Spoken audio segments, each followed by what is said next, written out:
दोस्तों हर जगह US Fed rate cut की बात हो रही है। हमारे निफ्टी 50 में ओवरऑल स्टॉक मार्केट में भी इसका असर देखने को मिला और हमारा मार्केट एक बड़ी मूव दिखा है।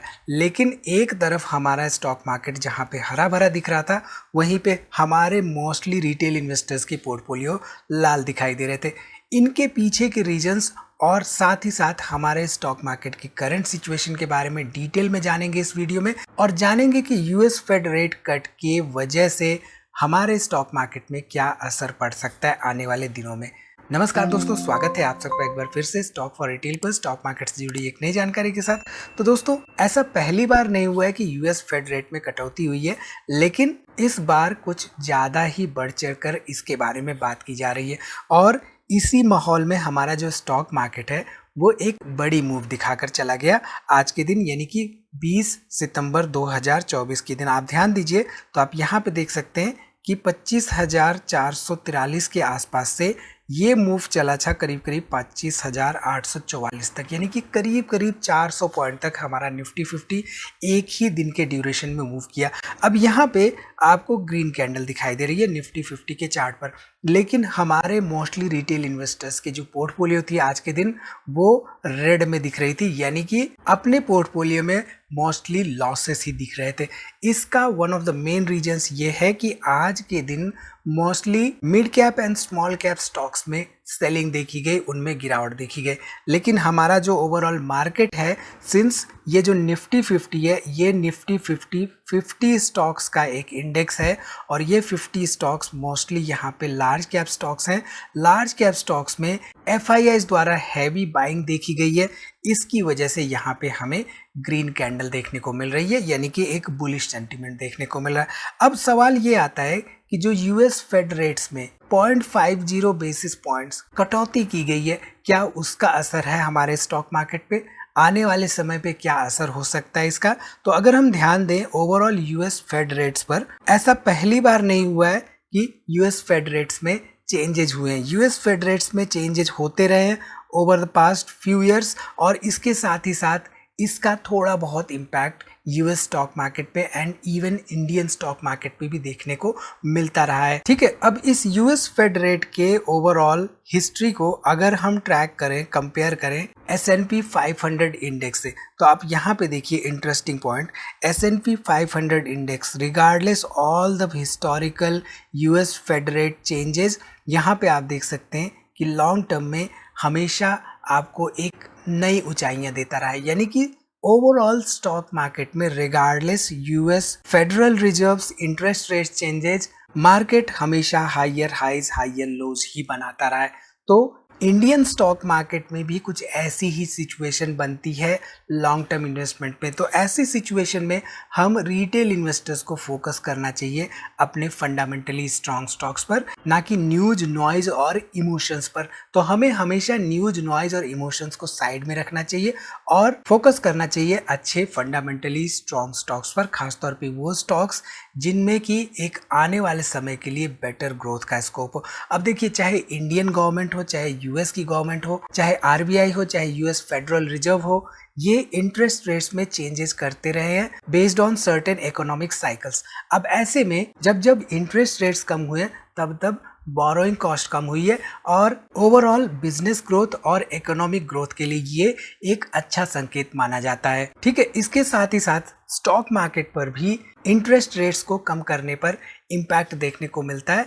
मोस्टली ये इम्पैक्ट पॉजिटिव वे में होता है, क्योंकि जब इंटरेस्ट रेट्स कम किए जाते हैं वैसे केसेस में बॉन्ड्स जनरली कम अट्रैक्टिव हो जाते हैं और ऐसे में मोस्टली जो इन्वेस्टर्स होते हैं वो स्टॉक मार्केट की तरफ रुख करते हैं, जहां पे चीपर बोरोइंग कॉस्ट की वजह से स्टॉक के प्राइसेस में एप्रिसिएशन देखने को मिलता है। हालांकि इसकी वजह से कभी कभी ऐसा भी होता है कि जो इन्फ्लेशन रेट्स होते हैं वो बढ़ जाते हैं, जिसकी वजह से गुड्स एंड सर्विसेज की जो ओवरऑल कॉस्ट होते हैं उनमें भी बढ़ोतरी देखी जाती है और परचेजिंग पावर खास तौर पे धीरे धीरे कम होती जाती है और इसके साथ ही साथ ओवरऑल जो सेविंग्स होती है वो भी कम होती जाती है, क्योंकि मोस्टली यहाँ पर पैसा जो है डेट इंस्ट्रूमेंट्स में ना जाकर इक्विटी जैसे इंस्ट्रूमेंट्स में देखने को पुश किया जाता है। ठीक है, तो शॉर्ट टर्म में आपको रेट्स चेंजेस के इम्पैक्ट देखने को मिल सकते हैं, लेकिन लॉन्ग टर्म में वाइडर पर्सपेक्टिव में अगर हमें देखना है तो स्टॉक मार्केट को हमें